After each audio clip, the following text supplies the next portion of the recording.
Tunde Onakoya is a Nigerian national chess master and coach who founded Chess in Slums Africa in 2018. He's driven by the conviction that chess can serve as a powerful educational tool to improve young lives and foster a new generation of intellectuals, even among underprivileged communities. His non-profit organization, Chess in Slums Africa, leverages the game of chess as a means of social intervention, bridging the gap between disadvantaged children and their aspirations. By providing tuition-free education, learning resources, and mentorship opportunities, Chess in Slums Africa is creating an inclusive future for every African child. The initiative has garnered international attention with success stories of children from slums in Ikorodu, Makoko, and Oshodi Ondo Bridge in Lagos, published by prominent media outlets such as BBC, Al Jazeera, Deutsche Welle, AFP, and MSN. To date, Chess in Slum Africa has impacted over 10,000 children's lives and secured fully funded educational scholarships for over 500 children to local and international institutions. Tunde Onakoya has shared his passion and vision on various platforms, including 3 TEDx talks. His efforts earned him numerous accolades, including the Future Awards Africa Prize for Community Action in 2021, the Business Insider Award for Social Entrepreneur of the Year in 2022, the JCI 10 Outstanding Young Persons of Nigeria Award for contribution to children, world peace, and/or human rights in 2022, the Trend Up Award for Force of Social Good in 2022, Leadership Newspaper Humanitarian of the Year, and Royal African Award in 2022. His notable participation in the 2023 Oxford Africa Conference showcased the visionary approach of Chess in Slums Africa, illustrating how unconventional strategies can empower underserved communities and enhance human capital.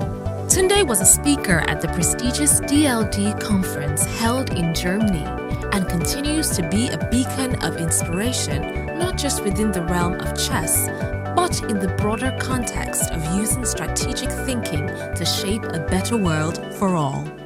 A round of applause as we make welcome Tunde Onakoya.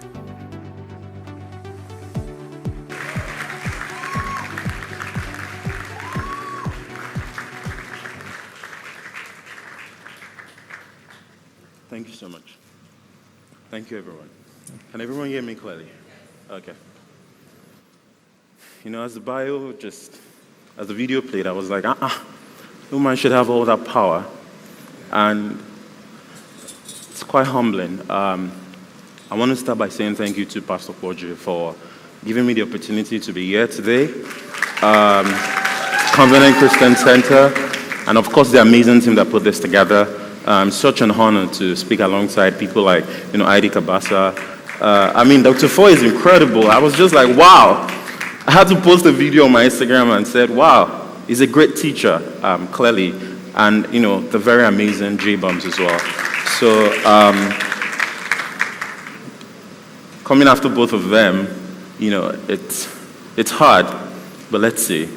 I didn't prepare any speech. I didn't prepare any slides. But I'm just going to be a little vulnerable about my story and about my journey. And I hope that in some way resonates with you as well. My name is Tunde. A lot of people know me as many things. As a guy, as a chess guy, as a founder of Chess in Slums Africa, as a guy that beat 10 people recently at Germany.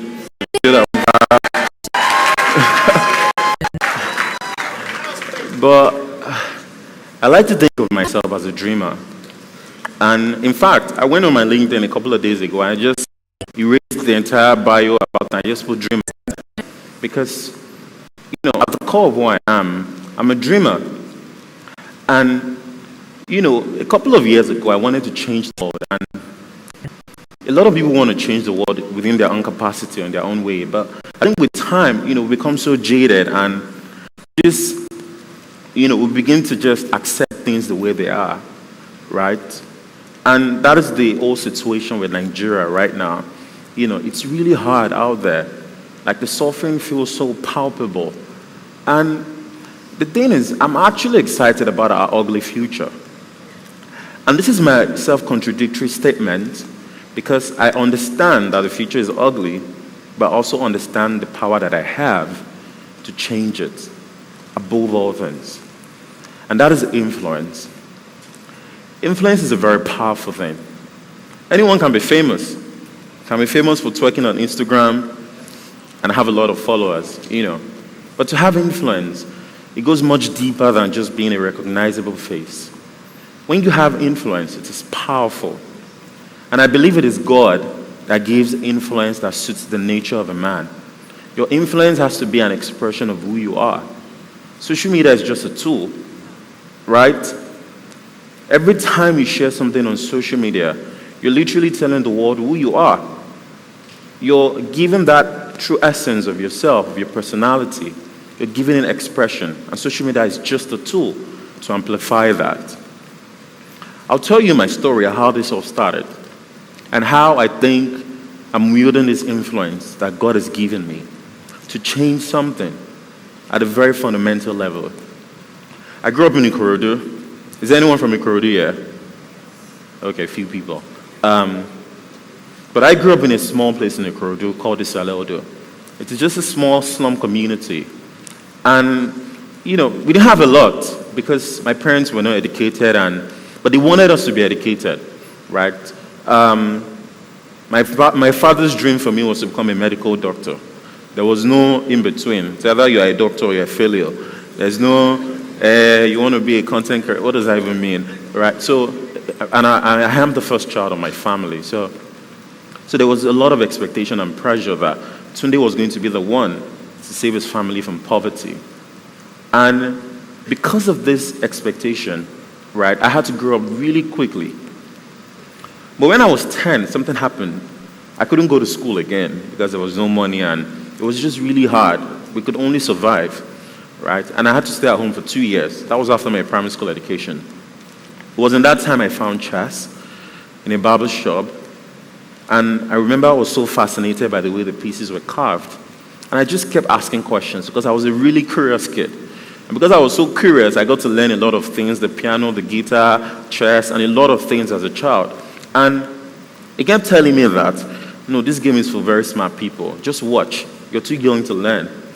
But because I was really curious, I would just stay there and I would keep watching him. And by watching, I was able to pick up the rules of the game. And that was how I got to learn how to play chess eventually.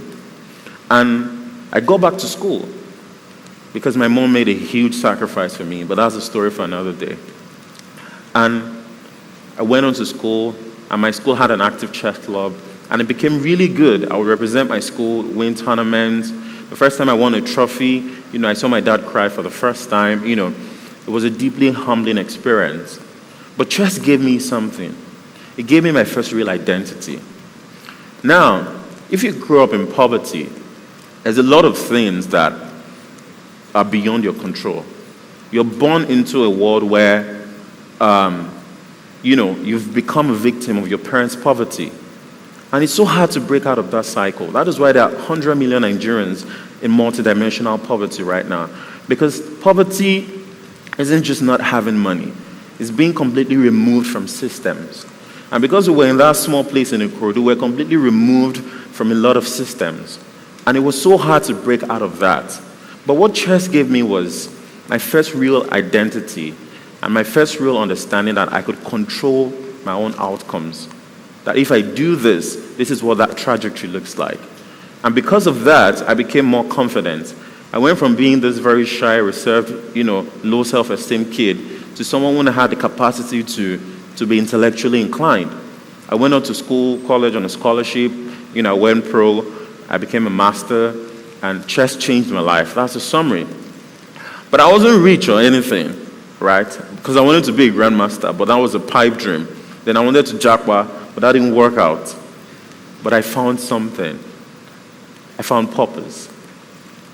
And it was in finding purpose that I discovered that this talent that I have to play chess really well, if I use it for myself, it would only serve me. Say I become a grandmaster, I become the best in the world. Good. That only serves me. I become a champion. When I take that talent and I give it to someone else, it becomes a gift to them.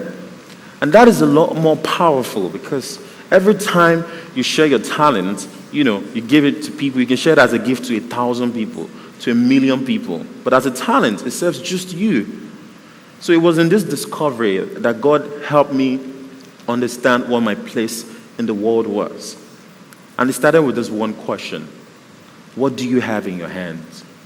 And there's this song that goes there. I used to play it so many times. It says, what do you have in your hands? I can use it. If you're willing to lose it, take the little you have and make it grand. So it says, like, what do you have in your hands?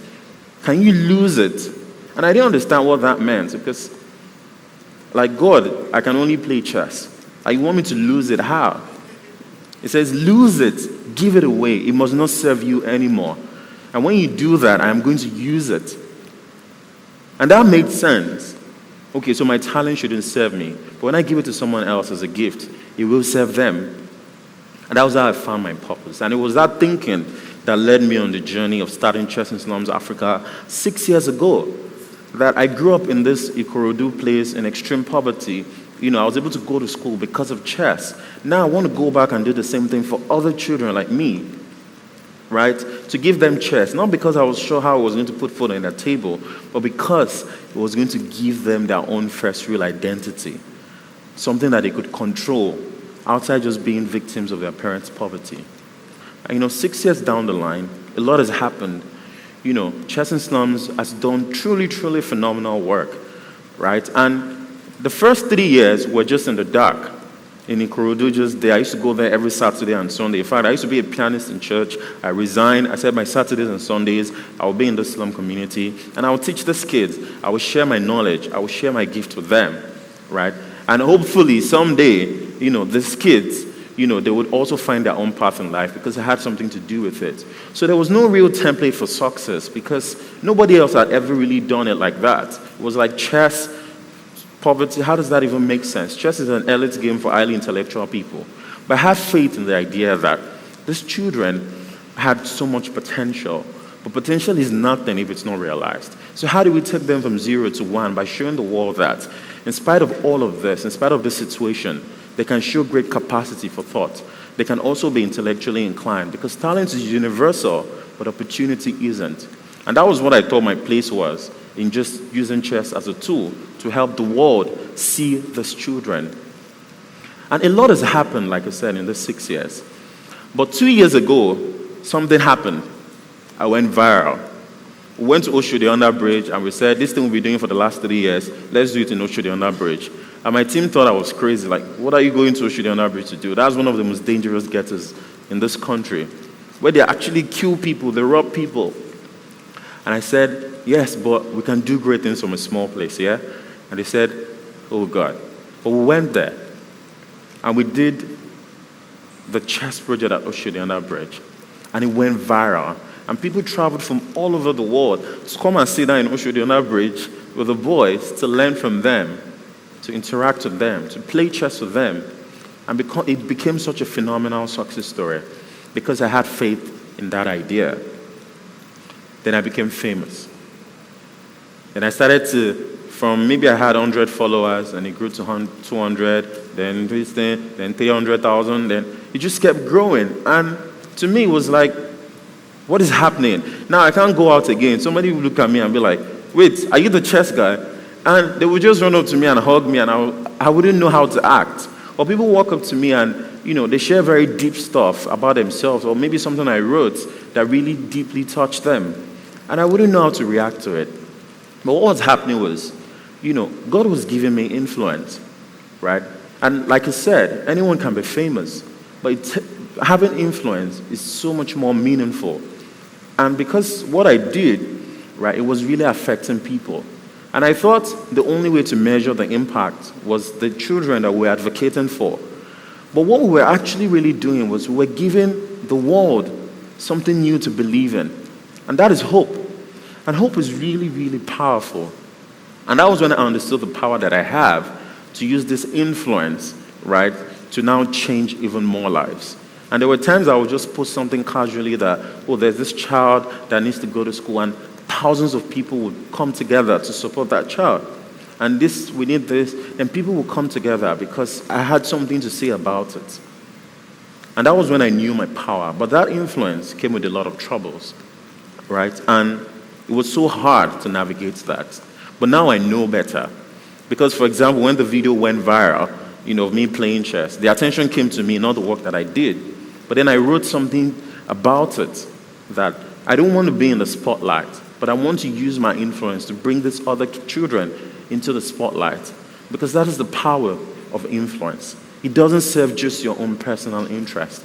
And every single one of us here has influence. It can still be at that initial stage where you haven't really discovered your place in the world. And I share my story so you can see how I started out with just having an idea, having faith in that idea, then going out into the wild and just putting it out there. Then after some time, people didn't understand it for 3 years, but I had a viral moment. Everyone gets that spotlight moment, right? Then it went viral, then people came into it, and I had influence. So the first thing is, what do you have in your hands? And when you now understand that, you must have the courage to impress that greatness, that skill, that ability. You must have the courage to impress it on the world. That is when social media now becomes your tool for amplification. But if you don't know yourself or understand the impact that what you have in your hands can do, social media will be meaningless. You will just keep doom scrolling, and you're just taking all this information. You don't need more information. What you need is wisdom. There's so much information on social media that you do not need. And guess what? The famous people, that are the influencers, they're taking up space, right? Because a lot of people with actual substance don't have the courage to put themselves out there. So that's the first thing you must have. You know yourself, you understand your capacity, then you have the courage to share it with the world. And when you do that, right, you take up space. And you don't know, every time you share something, you have no idea who it has impacted. You would never know that. Every time I share something on my social media, I just do it because this is who I am, and these are my experiences. Then I now go out and someone comes up to me and says, remember when you said this? And it has affected them very deeply. So what that means is that you must believe that the things that you do matter to the world, right? It doesn't matter how inconsequential it might seem to you, because it doesn't serve you, it has to serve the world. And that is what your gift, your ability should do, right? You must act like every single thing you do, every single thing you say is of great significance to the world. And you must never take anything for granted. If you think how you want to wield your influence is to be abusing people on social media and trolling your people, then good luck with that. But God has called you to do so much more. And I started out by saying, it is God that gives influence that suits the nature of a man, right? Understand your nature. Pray about it. Let God teach you. Let God give you deep wisdom about how you need to wield this. But the thing that you will do for yourself is to be courageous, is to be bold about it. God is not going to teach you that, right? He has given you everything that you need to go out into the world, amplify, win souls for Him. For me, it is chess. For you, it can be music. It can even be you being eloquent, being a great writer, being a dancer. Whatever it is, right? Whatever it is that you have, it does matter to the world. And you must believe that very strongly. And listen, and this is a trap a lot of people fall into. One day, you're going to have your moment. And I believe you will, because I'm rooting for all of you. You're going to have your moment in the spotlight. And the fame is going to come with it. And that influence is going to come with it, right? And you're going to be pushed to a point where you need to decide, what do I want to do with this, right? And the hardest part of this phase is you'll feel like you're in the dark. You don't feel seen or you don't feel heard. You share something, maybe it gets 2 likes. It can be very demoralizing. And that is the truth. You put a lot of effort into curating something and you just put it out there. You think this is what impacts the world. And just 2 people that like it, you and your girlfriend. And you're like, wow. And it's tough. But guess what? And I've shared this. There are decades when nothing happens. And there are weeks when decades happen, right? So you are going to understand, you have to know this, that life happens in seasons. And there's a season for you to prepare. There's a season for you to prepare so hard. Because the moment you step into the spotlight, you step into your influence, you step into all that you can become, it comes with a huge responsibility. You are no longer afforded the opportunity to make mistakes. Your mistakes will be greatly amplified. Blogs are going to post it there. See the shoe she wore today, right? And that is hard. But your decades when nothing happens, those are your years to really build substance, to build character. Because when the decades in a week now happen, guess what? You'll be ready for it, right? And if you worry so much that, oh God, how do I do this? How do I do that? What if I'm creating this thing and it's just the 2 likes, the 2 followers? Just keep putting it out there, right? Because guess what? Your job is not to feed the 5,000. Your job is to bring the bread and the fish. It is God's job to amplify your voice, right? And feed the 5,000, the 20,000, the 100,000, the 1 million eventually, but it always just starts with 1, right? So I'll leave on this with this final thought. It is hard, right, to take up space in a world that cares so much about frivolities, right? Say you just post one thing that is deep, maybe just few people like it. But somebody just put something about entertainment or maybe Big Brother, it has like 1 million likes, everyone is talking about it. But guess what? Don't let that deter you, because that is the way the world is designed. The world conditions you to believe that this is what you need. You need entertainment. Nobody cares about this intellectual stuff. But guess what? We did it with chess. Chess. My friend used to say watching people play chess is like watching paint dry on the wall. But we got the world to care about chess. But not because I was excellent at it, but because we could find a way to humanize the stories of these children that the world had forgotten, right? So in whatever you do and however you think about your influence, about your purpose, about your gift, remember that you only gain influence by giving it out. Thank you very much.